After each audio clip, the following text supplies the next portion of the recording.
Hey guys, if you're new to my channel, my name's Hannah and I'm a certified holistic health coach and gut health expert. On my channel, you'll typically find me talking about the science-backed and sustainable information that you can use today to overcome the digestive distress and get off the diet roller coaster for good through optimizing your gut health.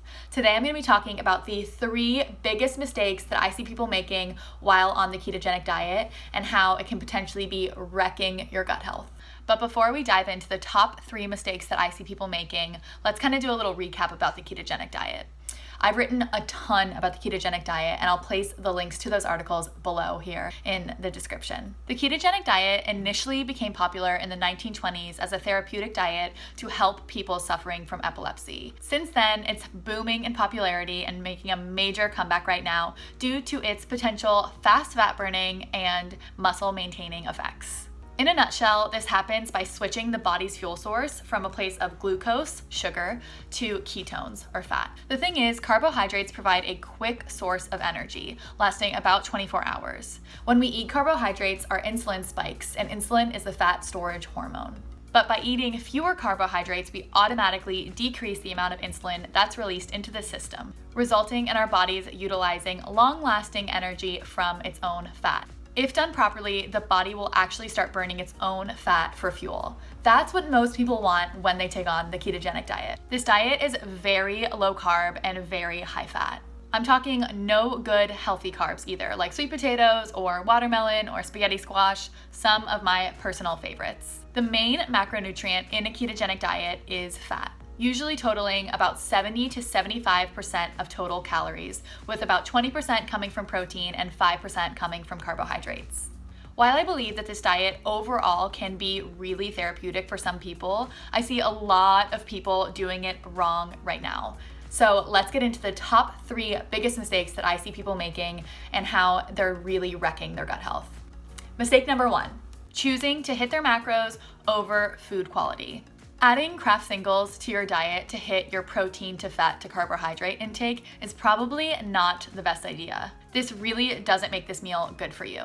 It's kind of like eating a 100-calorie pack, right? It may be 100 calories, but it's also often full of processed oils, sugar, refined carbohydrates, and really, really not nutritious. If you solely focus on increasing your fat intake, you could be intaking loads of dairy, loads of toxic inflammatory oils like canola oil, soybean oil, peanut oil, vegetable oil. And you could actually be increasing the amount of processed foods that you're eating. These toxic oils and processed foods will lead to widespread systemic inflammation big time and will definitely not help you feel any better. Fatty meat is also typically another addition to a ketogenic diet. And I'm not hating on meat here, but quality is so important. Many studies have shown that diets in high-fat, conventional, non-organic, grain-fed meat are actually linked to serious disease. So how do we fix it, right? The fix for this number 1 mistake is choosing quality. When it comes to meat and dairy, choose grass-fed, choose local, and choose organic if you're consuming it. And if you can't find that, then go for hormone and or antibiotic free. When it comes to oils, stick to the healthy ones like avocado oil and olive oil and coconut oil. These are so much better for you and actually quite anti-inflammatory. Also, use whole food sources and always check the labels. Sugars and added salt and toxic oils sneak into everything. These whole food sources can be things like avocados and nuts or seeds. Olives and coconut products are also some of my favorites that are gut healthy and won't wreck your digestion. Now let's get into the second one. The number 2 most common mistake that I see people making with the ketogenic diet is overdoing the dairy. Conventional ketogenic diets can be loaded with high-fat conventional dairy.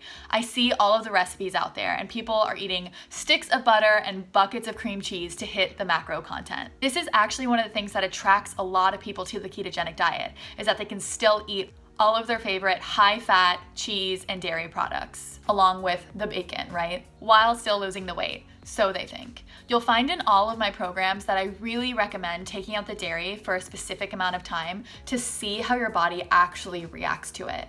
This is especially helpful if you're dealing with sinus infections, allergies, skin issues, or really bad digestive issues. Why? Because many people actually have an inflammatory response to dairy products. Next to gluten, dairy is one of the most common allergens in our society. and one of the most inflammatory foods in our modern diet. Most dairy cows are pumped full of hormones to increase milk production. This drug-filled milk is then pasteurized, homogenized, and most of the fat is often taken out of it, and then it's filled up with synthetic vitamins to make up for a lack of nutrients. Sounds yummy, right? But even organic dairy products can really tick a lot of people off because many of us are sensitive to the protein casein that's found in dairy products. This can lead to sensitivities and reactions without us even really knowing. Many people lack the sufficient enzyme lactase to completely and properly digest dairy and break down the lactose in the milk. This creates symptoms like gas, bloating, brain fog, and really bad skin issues like cystic acne. So what's the fix for this? Watch the amount of dairy that you're consuming, take it out for a period of time, and notice how you feel. Get really aware and intentional about this. Fortunately, nowadays, we have options. There's so many non-dairy products out there on the market. We have almond milk and cashew milk and coconut milk. So experiment. See if taking this out of your diet makes you feel any better. Chances are you'll notice the acne and the bloating and the gas go away. If you take it out for a period of time and find that you have no reaction and you notice no difference, then you're probably fine with it. Listen to your body because you know it best. All right, the third biggest mistake that I see people making on the ketogenic diet. Where did all of our gut healthy veggies go? This is my biggest issue that I have with the traditional ketogenic diet, if you couldn't tell. One of the most common misunderstandings is that we have to limit the amount of veggies that are feeding all of the good bacteria in our guts when we're on the ketogenic diet. This leaves many of us lacking the efficient phytonutrients and fiber and resistant starches that we really need to support a healthy gut. Just because vegetables contain carbohydrates does not mean that you need to ditch them, ever. Research shows that diets higher in fat that lack sufficient fiber actually increase inflammation. And this definitely does not support your weight loss goals. Most ketogenic diets lack the sufficient amount of fiber that we really need to keep all of those good bacteria in the gut around. So something like taking a probiotic can be really beneficial because it adds more good bacteria into the gut, but in order to keep them around, we have to feed them properly. And this is where good fiber really comes in. You have to feed it so it continues to grow and that inner ecosystem can start to really thrive. So when we take out all of the veggies, like in a ketogenic diet, when we're just existing on meat and cheese, our gut microbiome just gets super out of whack. Gut health is key to overall health. Over 70% of the immune system actually resides in the gut, and about 90% of our serotonin is manufactured in the gut. So we're talking protection from overall disease and mental health. And this is really only the beginning. So how do we fix this one? Always eat your veggies.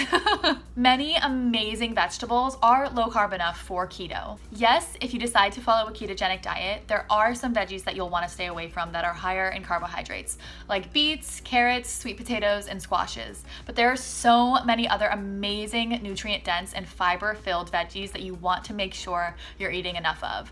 These include things like artichokes, romaine lettuce, spinach, kale, avocado, collard greens, arugula, some of the best leafy greens out there. Once again, I cannot stress the importance of this enough.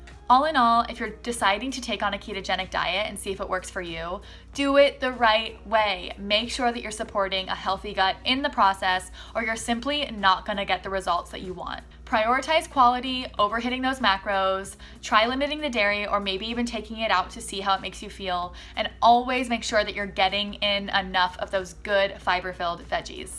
P.S. It's totally possible to make a ketogenic diet plant-based. If that's something that you're interested in, comment below and I'll make a video on all of the information about that for you. As always, do you. Try it out, experiment, and see what feels best for you and your body, because once again, you know it best. If you liked this video, make sure to give me a like below and comment about what you got the most value of in this video. What was your favorite thing? And follow up with any questions. I'm here and I read all of the comments. Once again, make sure to subscribe and hit that bell, and I'll put the links to the articles that I've written on keto below in the description. And if you want to begin to reset your gut microbiome and get your body back on your side in as little as 3 days, make sure to check out my 3-day gut reset below. I have specifically curated recipes to help get your body back on track and really soothe your gut so you can start to feel at home in your body again. Lots of love, and I'll talk to you later.